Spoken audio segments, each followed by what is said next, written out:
Okay, Australia, I have a very serious question. G'day, mate. So you got a very serious question for Australians. Well, I'll try to give you a very serious answer. If I can.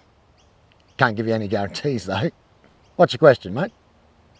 Is it true that in high school you are ranked in each subject of like where you fall amongst all your peers?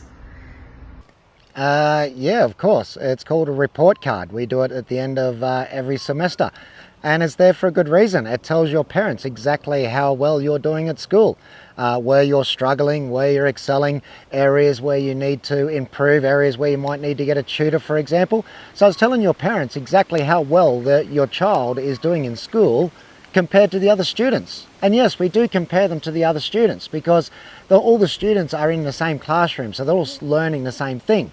Okay, if one student is having a trouble compared to all the other students in that class at the same subject, it's obviously that that student needs a little bit more attention.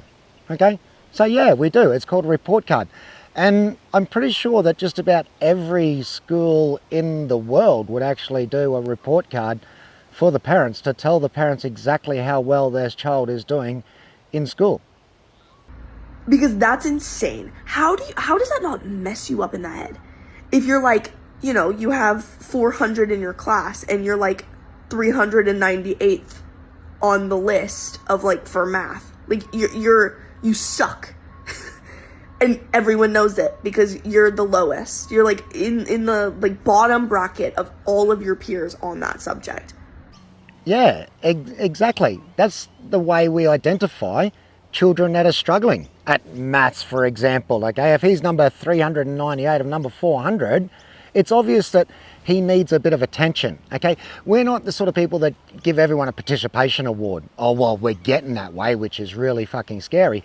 But we're not going to say to a kid who's struggling at maths and say, hey, look, you're doing just as well as the Asian kid sitting up the front who's actually going to be a doctor, and is actually blitzing it. We're not going to lie to them and say, hey, you're both doing exactly the same. You're both on the same level. No, we say, yeah, look, you're doing really well. No, you suck. Okay, so we're going to pay a little bit more attention to you, right?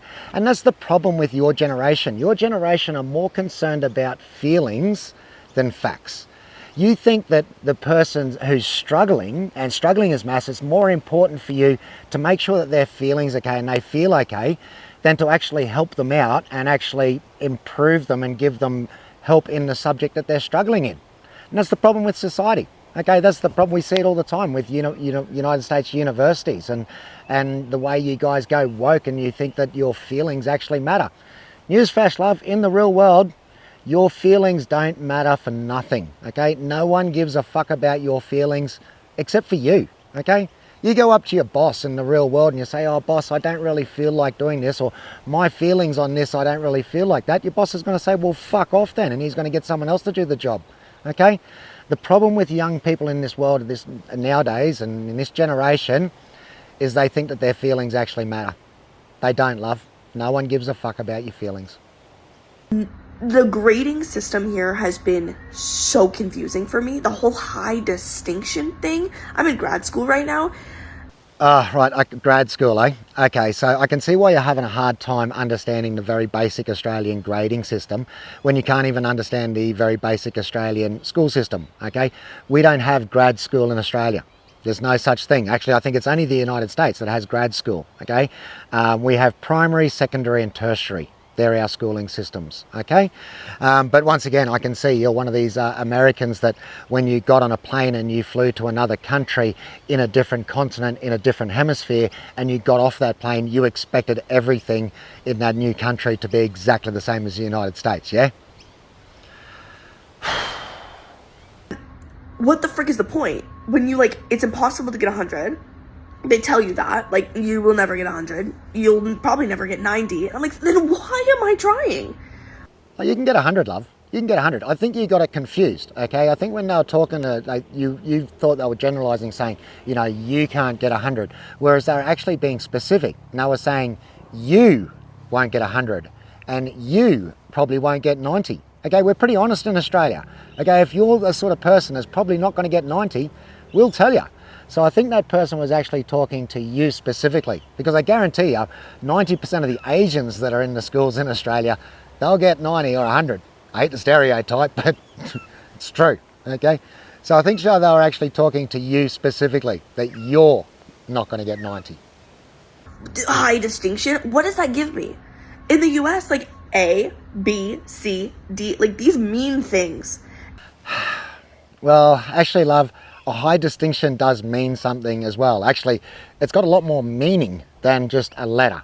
Okay, a high distinction means you're very highly distinct in that subject. Okay, then there's this distinction, then there's average, below average, and a fail. Okay, it's the exact equivalent of A, B, C, D, E. Okay, the difference is a high distinction actually tells you that you're a high distinction in that subject, whereas an A is just a letter. Okay, so it's just a different term for exactly the same thing. And there's a difference in percentage, like a very, very big difference between like an A and a B. And like a 79 here, back in the US, a 79, I've never in my life gotten a 79 on something. Like, I think the lowest score I've ever gotten was like an 85, which is a B plus, and that I was still distraught about. But here, first score I got back was like a 72, thought I failed. Yeah, that's because we hold our students to a higher standard. Okay, you guys just give out 84s willy-nilly, whereas we expect you to earn it. Okay, we make you actually earn your education, and that shows.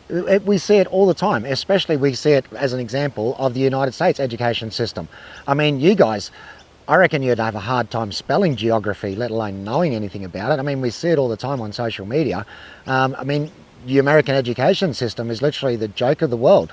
Okay, so, and this just proves it to me. What you're saying to me now just proves to me why Americans are considered dumbasses, is because you don't hold your students to a standard. You just give out participation trophies. Okay, once again, more worried about feelings than actual education.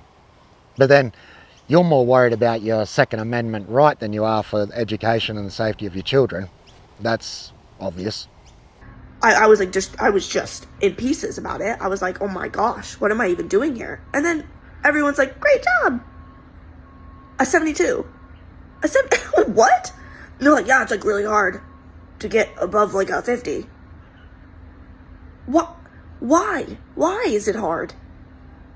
Yeah, like I said, love, it's because we have a higher education standard. Okay, when you come to Australia, we grade you on merit, all right? Not on feelings. Okay, so when you come down to Australia, remember to put the hard yards in, all right? Because your feelings don't matter down here. This makes no sense to me. What? Well, if you don't understand that we grade you on merit and hold you to a higher standard, well, then you're never going to get it, love. And that's the problem with modern day society. A lot of the young people and younger generations think that they're going to get through life on their feelings. But in the real world, no one gives a fuck about your feelings. Ask any Gen X Aussie. They'll tell you.